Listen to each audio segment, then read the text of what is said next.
Hola, buenas todos, ¿cómo están? Mi nombre es Omar Felipe Tres Palacios Valencia.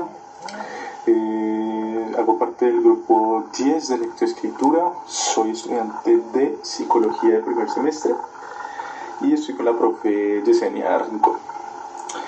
Bueno, les voy a presentar hoy mi ensayo, el cual se titula Aislamiento preventivo obligatorio, cuando el remedio es peor que la enfermedad.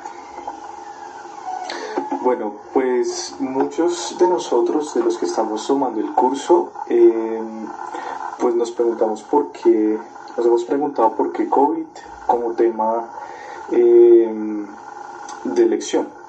Básicamente, pues es algo que nos atañe a todos, nos afecta a todos, es una realidad, pero pues yo quise como poner tres aspectos específicos. El primero es que la pandemia ha afectado pues todos los aspectos de la sociedad, sea el aspecto del sector educación, sea el aspecto del sector salud. Es indudable el hecho de que pues realmente pues toda la sociedad ha sido afectada por este virus. El segundo aspecto que me ha motivado a hacer el ensayo es que, basándonos en el punto anterior, pues como estamos inmersos en una sociedad, no somos seres aislados, tenemos también la capacidad de decidir y de tomar acciones de poder con respecto a la sociedad en la cual vivimos. Eso quiere decir que somos un ser político, ¿sí? Que podemos tomar decisiones y que podemos también podemos ser conscientes de las decisiones que se toman en el contexto social específico en el que vivamos, que en este caso pues es como Colombia. Y esto pues nos vuelve sencillamente, o nos da una cierta conciencia sobre la realidad que está viviendo el mundo y Colombia. Pues en mi caso, digamos, yo en el pasado era una persona como un poco indiferente, pero pues hoy en día es algo que debería importarnos a cada uno, porque pues uno piensa que no lo va a afectar, pero en realidad al futuro muchas de esas políticas que se presentan en los congresos pues terminan de una u otra manera afectándonos. Bueno, en cuanto a la presentación, voy a mencionar muy ligeramente cómo va a ser. Primero voy a hacer una contextualización del tema, en este caso el COVID-19, luego leer mi tesis, voy a dar mis tres argumentos, luego voy a dar un contraargumento, voy a presentar las conclusiones a las que llegué y finalmente pues les voy a presentar las referencias bibliográficas. Bueno, pues primero que todo voy a hacer una mención breve de la contextualización, no me voy a detener mucho en esto. Tenemos que tener en cuenta primero que todo que la pandemia del COVID-19 es algo que, pues como ya lo había mencionado, nos ha afectado en todos y cada uno de los sectores importantes que contribuyen a la estructuración de la sociedad moderna en el siglo XXI, ¿sí? Sea desde la salud, desde lo financiero, ya lo mencioné, la salud, o inclusive desde cosas como tan distantes hoy en día como lo público o lo privado, ¿sí? Tanto hospitales del Estado como restaurantes privados se han visto afectados.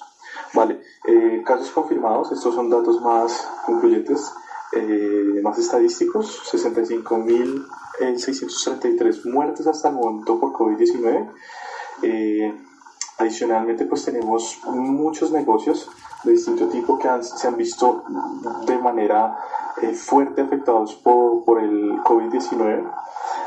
Uno que digamos en lo personal me afecta mucho es digamos como estos negocios o todo lo que es cuestión de entretenimiento, el ocio. Sé digamos de muchos casos de sitios donde la gente va a relajarse, a tranquilizarse, a escuchar buena música, que han tenido que cerrar porque no tienen con qué pagar el arriendo, los restaurantes, los bares, bueno, todo esto.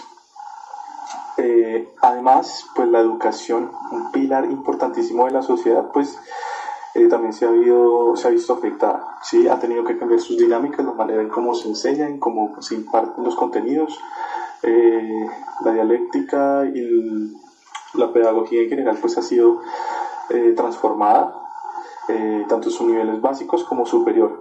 Y finalmente pues las clases medias, actualmente en las que está estratificada la sociedad colombiana, pues también se han visto afectadas. Vale, pues mi tesis con respecto a eso lo que yo opino, lo que pienso con respecto al tema, es que periodos extensos de cuarentena obligatoria conducirán a numerosos problemas como el cierre de grandes, medianas y pequeñas empresas, al aumento de las tasas de desempleo y la disminución en la calidad de la educación primaria y superior. Bueno, ahora bien, pasando a mis argumentos, el primero que logré establecer lo extraje de un artículo del periódico El Tiempo, escrito por un señor llamado Armando Neira, en donde él cita al decano de Economía de la Universidad Externado de Colombia, pues como para fundamentar su narración. Este señor, el decano, él menciona entre muchos de los potenciales perjuicios que implica la cuarentena prolongada, pues incluye el que haya una alta tasa de desempleo. Y es que si lo consideramos desde un nivel pues cotidiano, pues muchas personas acá en Colombia son de estratos socioeconómicos bajos. Se ha estimado que realmente el 80% de la población está en los estratos 1, 2 y 3. No estoy diciendo que todas las personas de ese estrato sean de bajos recursos económicos, pero una gran parte lo es. Siendo el restante de ese porcentaje, pues estratos 4, 5 y 6, 4, 5 y 6, que son pues, realmente muy poquito. Colombia, lo sabemos, es un país muy desigual. Entonces el hecho de que la gente tenga que mantenerse encerrada obligatoriamente en sus hogares, pues no les permite como lograr comprar los productos de la canasta familiar. Vale, este es el primer argumento. El segundo argumento es el siguiente. La cuarentena prolongada dificulta el acceso a la educación primaria y superior al forzar herramientas de teletrabajo y teleeducación que en muchos casos no son efectivas debido a la mala conectividad y a la precaria situación económica de muchos estudiantes en Colombia. Bueno, pues primero que todo tenemos que establecer que, eso lo extraje, me basé en un artículo de la revista Semana en donde se habla de cuáles son los posibles efectos de la cuarentena y todo esto, y donde hablan, digamos, los principales dirigentes de las empresas más grandes del país, junto con ciertas menciones de la educación. Primero que todo, pues tenemos que establecer que la educación en Colombia es altamente desigual, y eso implica que no todas las personas tienen acceso a la educación, lo cual implica a su vez que el derecho a la educación no es algo que está como debería ser, pues garantizado en Colombia. Y hay difícil acceso a la educación. ¿Por qué? Ya lo voy a comentar. Resulta que muchas personas, muchos individuos, sean parte de la educación básica o sean la educación superior, es decir, personas que estén en el colegio, personas que estén en la universidad, se han visto forzadas a tener que tomar clases por computadores debido a la mala conectividad que muchos a la que muchos están obligados a tener, ¿sí? Conexiones que no superan los 6 megas de descarga. No pueden acceder a las clases virtuales porque sencillamente son clases que son streameadas, son clases a las cuales ellos no pueden asistir porque o no tienen el computador, o no tienen el internet, o simplemente no cuentan con los recursos económicos. Eso sucede tanto en los colegios públicos, privados, como en las universidades. Hablando del contexto particular de Colombia, por ejemplo, de la Universidad Nacional, por ejemplo, muchas personas se han visto forzadas a tener que concluir sus estudios o ponerlos en pausa, mejor dicho, por esta situación. Entonces es pues algo considerable. Vale, pues el tercer argumento que tengo es que la cuarentena afecta a las pequeñas, medianas y grandes empresas que sufren caídas en sus ventas y se ven forzadas a despedir un gran número de empleados, generando así más desempleo. Esto también lo extraje de ese artículo de la revista Semana, y como lo mencionaba, pues hablan los grandes empresarios de Colombia, y uno de ellos es el gerente de Ecopetrol, la cual resulta y acontece que es una de las empresas que más aporta a la economía colombiana. y ellos hablan de que sus ventas en cuanto a barriles de petróleo se han visto disminuidas increíblemente. El precio del barril de petróleo también ha caído drásticamente. Y eso pues obviamente fuerza a las empresas también a reducir su planta, digamos, su fuerza laboral. Voy a hablar de mi caso en particular, pues mi padre es ingeniero de petróleo y él perdió pues su trabajo debido a eso. Vale. Ahora les voy a presentar un contraargumento que lo encontré justamente en el artículo de Armando Neira, expuesto precisamente por este decano, Julián Quintero, el cual habla de que la implementación de una cuarentena durante el periodo inicial de una pandemia denominada la primera ola es una medida necesaria para evitar el riesgo de nuevos y futuros contagios. Esto asociado al hecho de que en los primeros meses no se evidencia una afectación tan grande de la economía del país.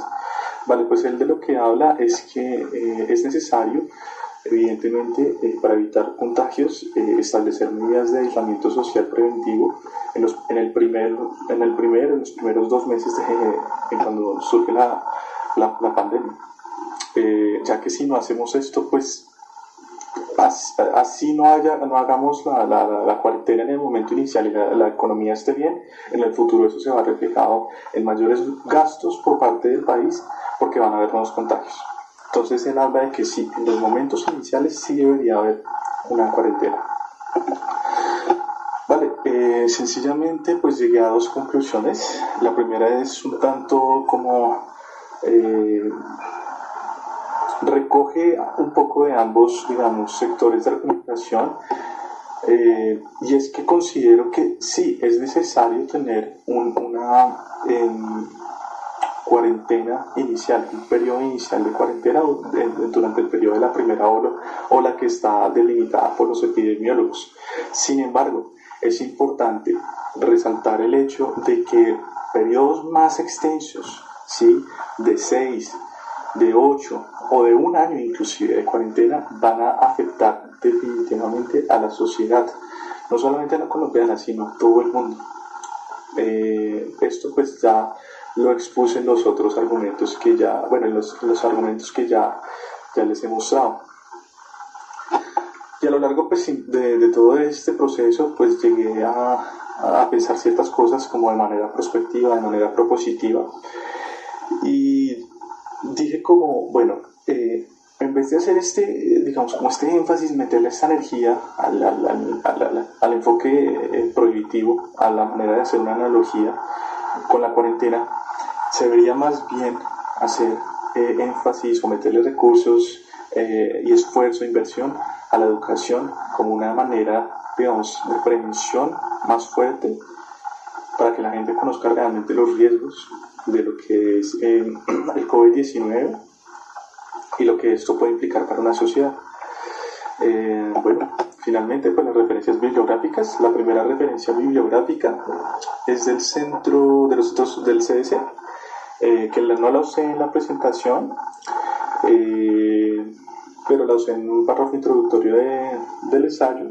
El segundo es el artículo de Armando Neira, y el tercero es de un autor que, pues, colectivo, no sé, de la revista Semana, no está especificado.